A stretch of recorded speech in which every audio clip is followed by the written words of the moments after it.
ছাপ আজও বিদ্যমান, যা একটু গভীরভাবে লক্ষ্য করলেই দর্শকের কাছে দৃষ্ট হবে।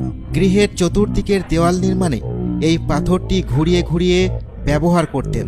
তখন থেকে এই পাথরটি মাকামে ইব্রাহিম নামে পরিচিত।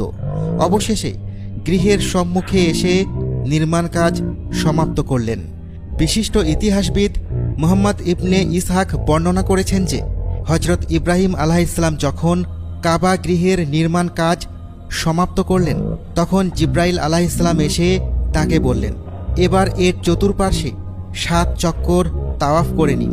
তখন তিনি এবং ইসমাইল আলাইহিসসালাম সহ কাবা গৃহের চতুর্দিকে 7 বার তাওয়াফ করলেন।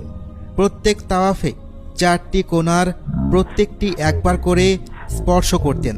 সম্মানিত দর্শক, আল্লাহ রাব্বুল আলামিন তাদের এই তাওয়াফকে এতই পছন্দ করলেন যে কিয়ামত পর্যন্ত